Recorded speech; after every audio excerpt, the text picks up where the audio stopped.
when people start making money or when they start feeling rich through property, one of the key things that happens is you go out and buy cars or you start improving your lifestyle. There's nothing wrong with that. It's all about the serviceability. So some big ticket items, cars, car loans, we get sold on immediately, particularly if you've got a job.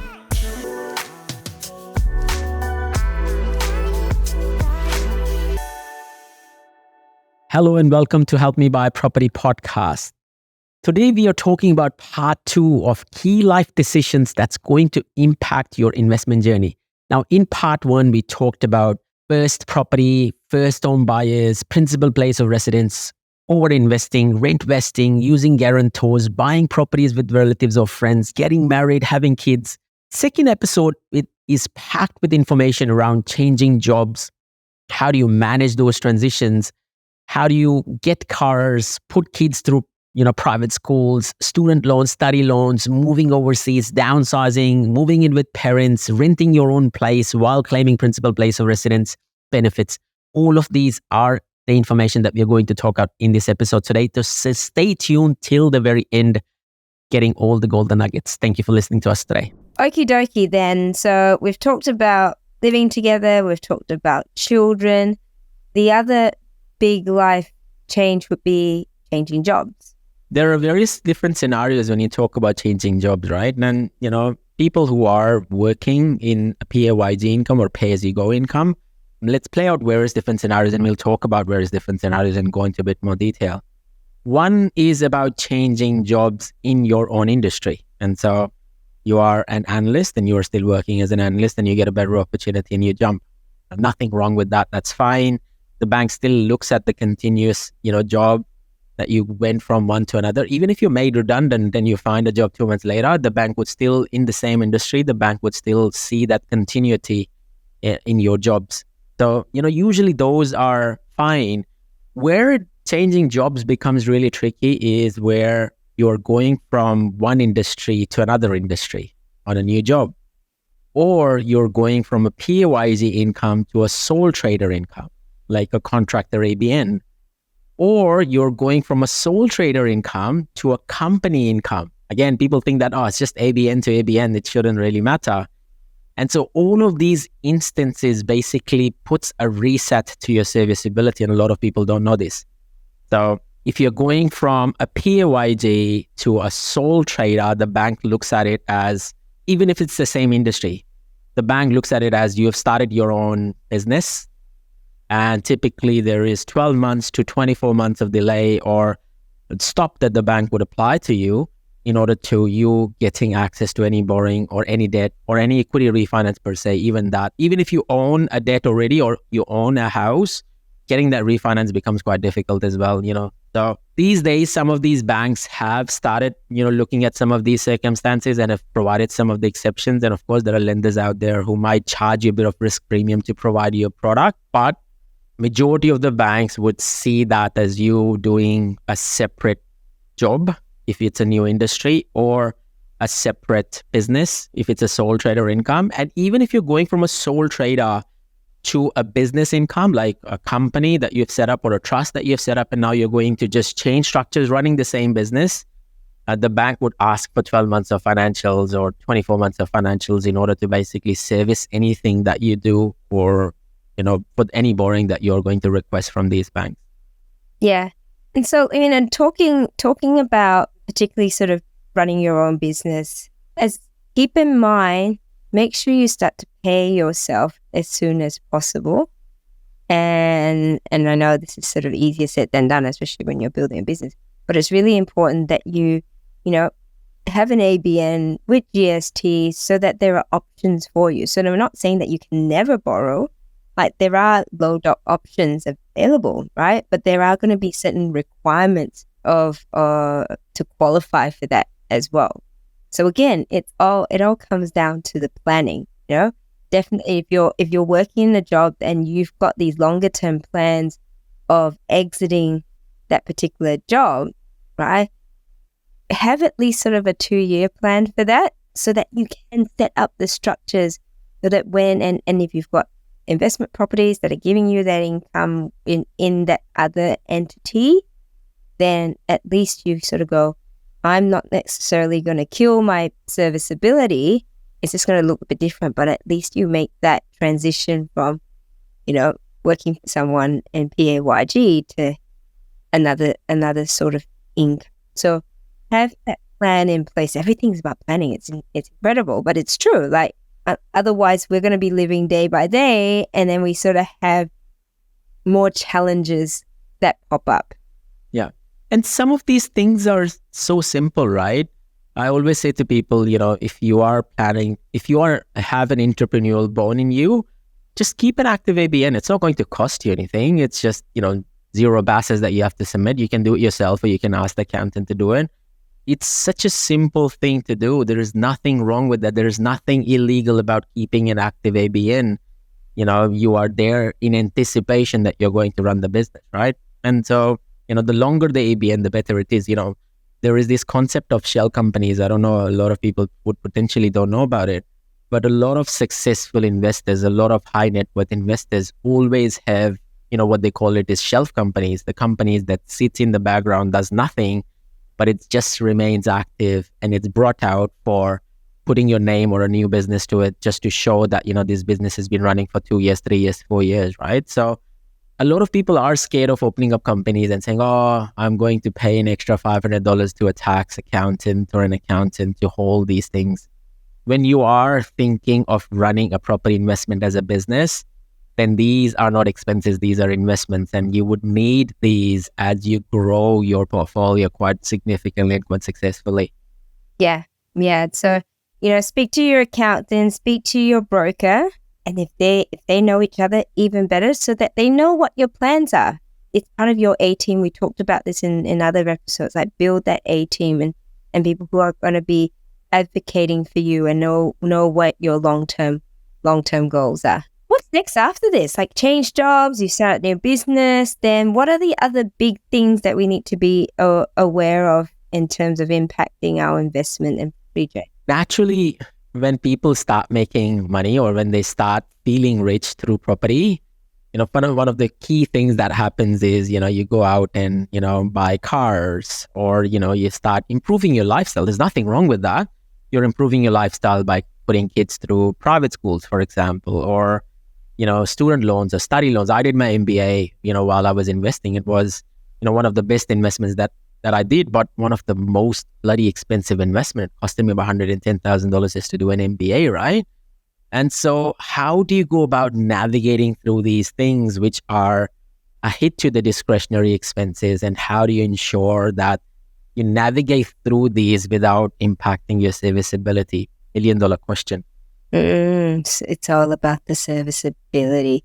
So some big ticket items, cars, car loans, or novated leases, right? We get sold on novated lease, particularly if you've got a job.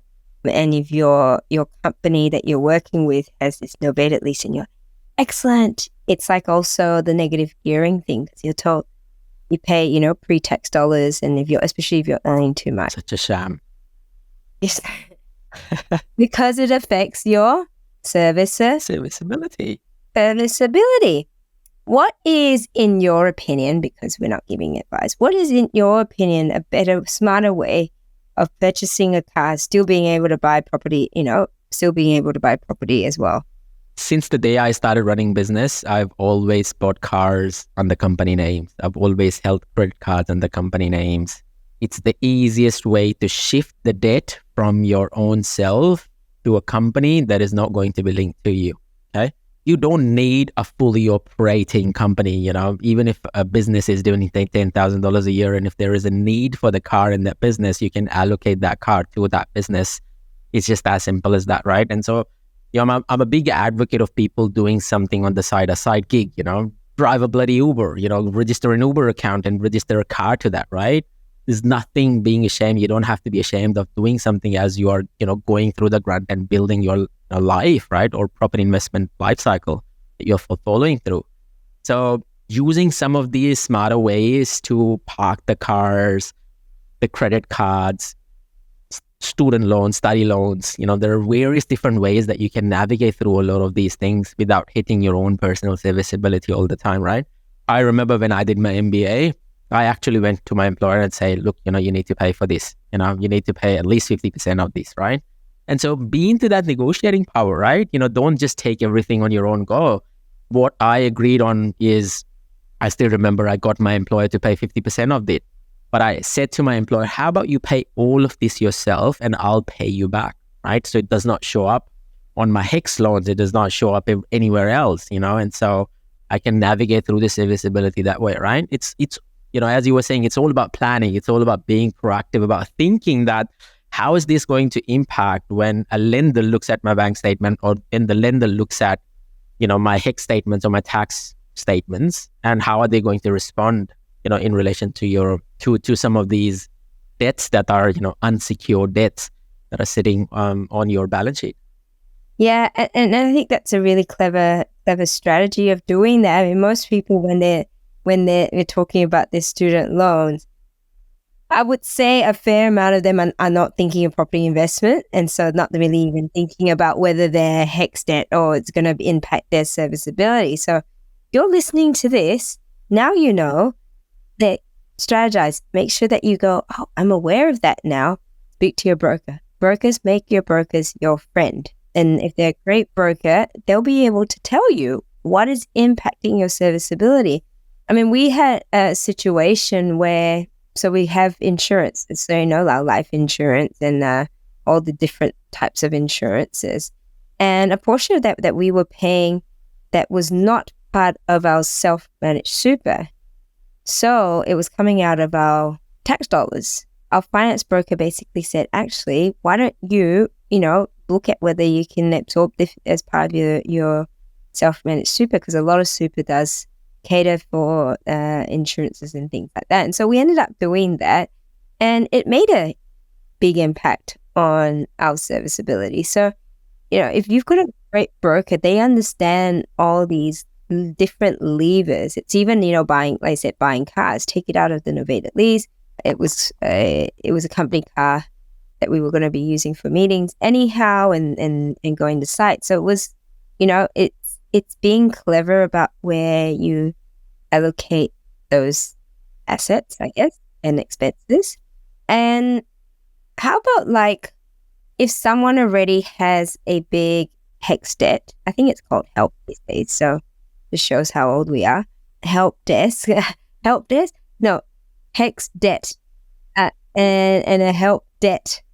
And how do they then, is there anything that they can do that you're aware of that's going to improve their serviceability? Because, say they've already done that before they even got to a job or even thought about buying property. They were just like, I just need to get through university or pay for whatever. I always say to people, and I've been in this one scenario with this particular client where they had the HEX debt, and it was a big debt that was costing them the serviceability quite a bit. And so this debt was coming out from the pre-income, because, HEX, the problem with HEX is that it comes out of your income. You don't have to pay them back. It was basically coming out of the income, which makes it a lot harder to navigate through, right? And so they had the deposit available to them. And, the way we navigate through this was, I said, look, you have this deposit available, which is 20%. That's fine. How about we use a portion of this deposit and pay off this debt, right? And so you get a better serviceability back. We use LMI to your advantage and break this deposit and go back in and buy something, and then give you 6 months and come back and buy something else. Because your serviceability is more important. We can manage the deposit side of the equation anyway, right? You can use LMI to your advantage to basically jump in, because LMI can be tax deductible. You can manage a lot of these things through that side of the equation too. So it's important that, you find these sort of niches. Same with credit cards, right? Applying the loan, just close the credit card, apply the loan, get the loan, and get another credit card, right? How hard is it? It's not hard. Credit card, so that's the worst. Yeah, a lot of people, what they do is, they are scared of closing credit cards. And I was one of them, because, you have all of these, Netflixes and insurances on these auto pay, and you'll be like, oh, such a pain, changing this. And I still remember a friend of mine, probably about 6 years ago now. And I was having a similar conversation. I was like, who cares, man? Credit card, it's such a pain to close. And he's like, how about you spend an hour of your time listing out all of these things, their username, their account codes and passwords, and basically keep it saved somewhere. And then every time you change a card, you basically do that. And I'm like, why didn't I think about this? And apparently there are companies now, there are services now which can change everything in one go for all of these direct debits, etc., everything. And so, use that, be smart about it, use the points. There's nothing wrong in using credit cards if you do it in a disciplined manner and collect points. I have tons of points. I love my points because I get, business upgrades all the time. But, don't be silly about using credit cards to run your life. Use credit cards to manage expenses, create a bit of cash flow for yourself. So. And credit cards, admittedly, I only have them for my business. But again, it's for collecting points. We don't have any personal credit cards. We've got debit cards.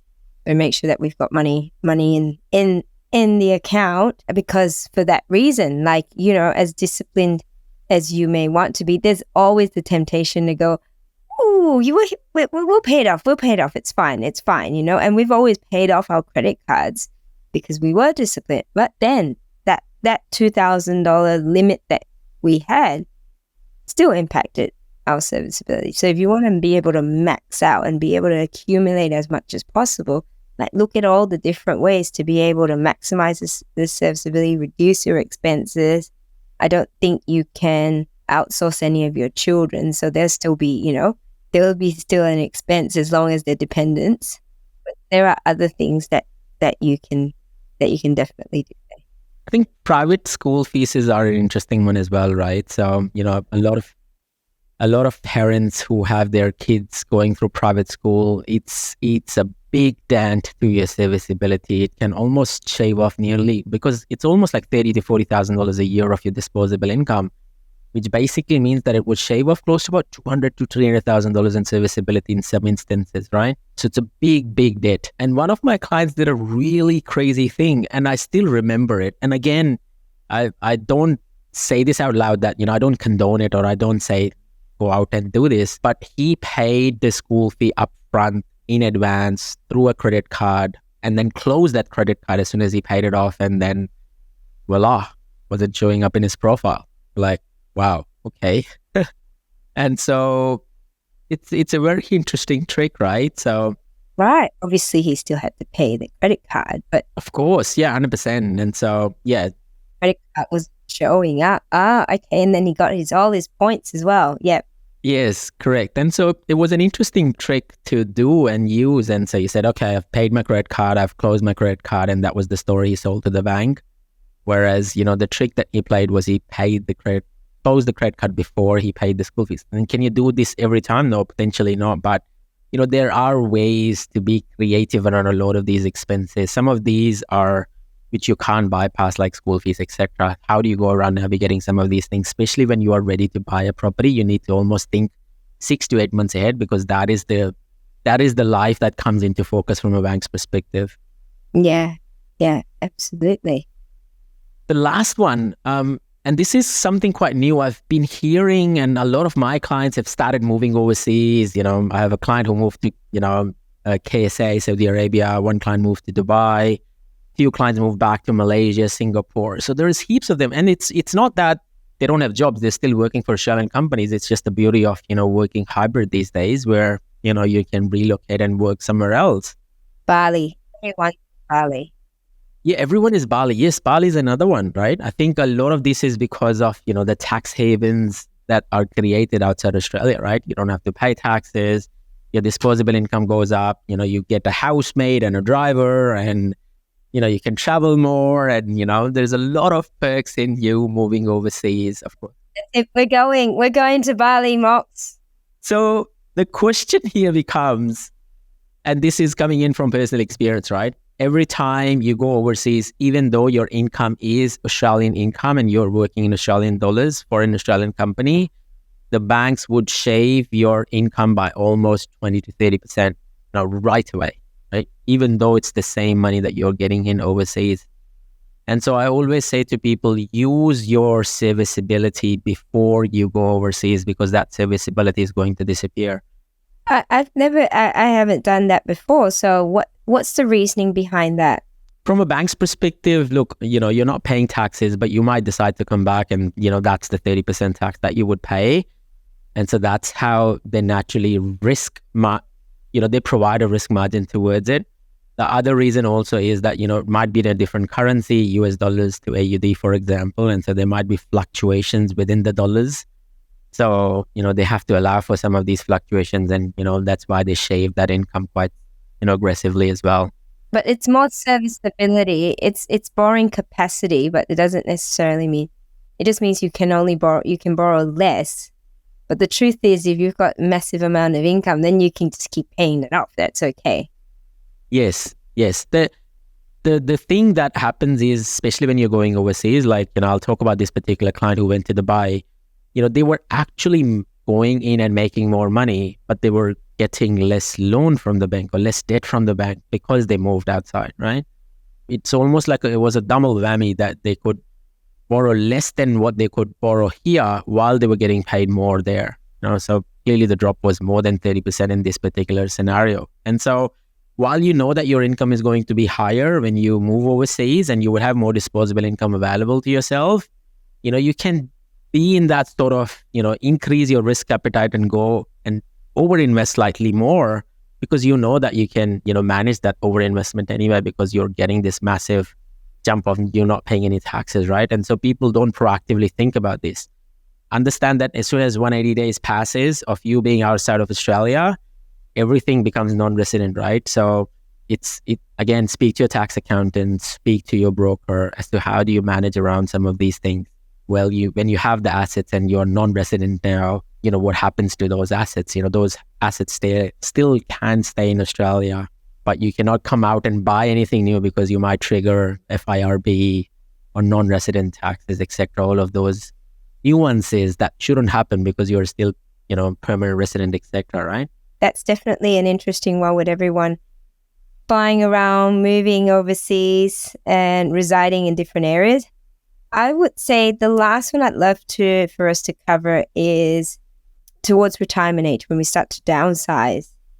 And this notion of going, well, I can access my self-managed super now, so I'm over 65 or whatever. I can access my self-managed super. Can I buy my own property out of this self-managed super? Well, are you talking about once they've hit the preservation age or privilege age? I think that's the name it's called. Well, you can do whatever you want with that money typically, right? So yeah, you can, downgrade, you can upgrade, you can go on holidays, you choose whatever you want to do with it. Ultimately, there is income tax tests that the Centrelink poses on you for your pension. So if you have too much asset, I think, those thresholds definitely change. Of course, speak to the financial planner or financial advisor in getting, personalized response to some of these questions. But with the money, you could typically do whatever you want. But, a lot of people try to navigate through some of these circumstances because they end up losing their pension or their tax brackets changes if they're not to that certain age. And if they try to borrow it before that, because technically you can get that money back, get that money out anytime after 60, but you have to hit that age of you getting it tax-free. There are various different stages. I think this question is a lot more Sohail focused than me focused, when you talk about SMSF and SMSF advices. So, but it is one of those things where, you need to plan and think about these things through upfront when you are thinking about downsizing or retiring or buying, properties through SMSF. Yeah, absolutely. And just be aware if you are over 60 and just check, with your financial advisor and all of that as well. Like when you sell your PPOR, there is a portion of it that you can possibly put into your self-managed super, which becomes you can put a lump sum amount into it within, a specific time period. So speak to your super advisor about that, depending on the time in your life. Obviously, if you can do that and there are certain frameworks and guidelines about how much you can put in and when you can put it in and all of that. So just be absolutely aware, but also know that these sorts of strategies are available to you if you are at that stage in your life of retirement, downsizing, creating self-managed super as well. The last but not the least, this is about moving in with your parents. You hear people a lot about moving out or moving in, right? Or renting your own space. So definitely a key milestone for a lot of youngsters when they've just acquired a job. It's a decent paying job, say $70,000, $80,000, $90,000.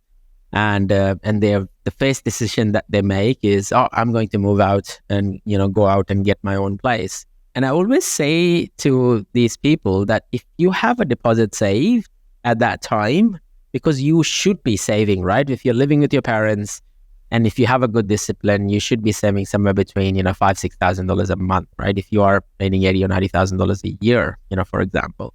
And so if you have been living with your parents for say 2 years, and if you have a decent deposit of $80,000 to $100,000 saved, before moving out, buy a house. Even if you don't want to live there, at least buy the house, because that serviceability will very quickly disappear as soon as you start renting a place, and that disposable income basically starts going down there. And so every time a person makes that decision, they're always better off than, getting into a rental property or moving out of their parents and then using the disposable income to pay the rent rather than buying a house. And we're not encouraging you to stay with your parents till you're 45, right? However, the switch side is that you might have parents, older and elderly parents, who may want to downsize and move in with you, like you build a granny flat and so on and so forth.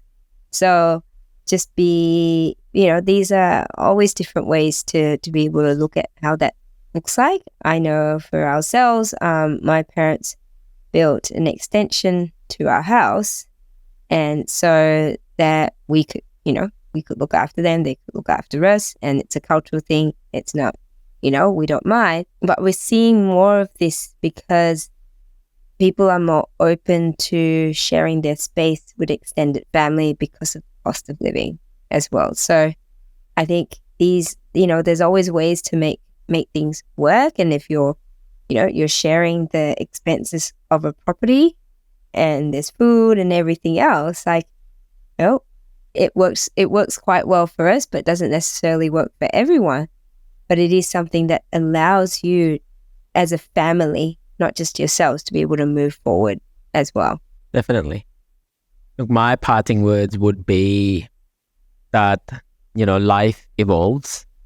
And of course, as you mature, you would make better choices as you go along the way. Some of these choices are experiences of others that you can, use in your life right now in today's term. But have a property investment strategy that works around your life and not make your life work around these strategies. It's important that you live your life to the fullest rather than trying to overinvest and get your life to fit into your investment strategy, right? So you're doing all of this to improve your lifestyle. You're not doing this to, make your life miserable. So it's important to find that good balance between the two. Absolutely. Have a plan. I think we've stressed that enough all through this episode.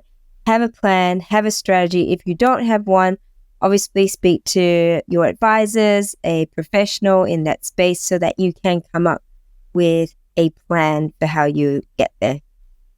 Definitely. Thank you for listening to us. Take care, stay safe, keep smiling, keep investing. This is Cheryl and Moss checking out. Adios. Take care, everyone.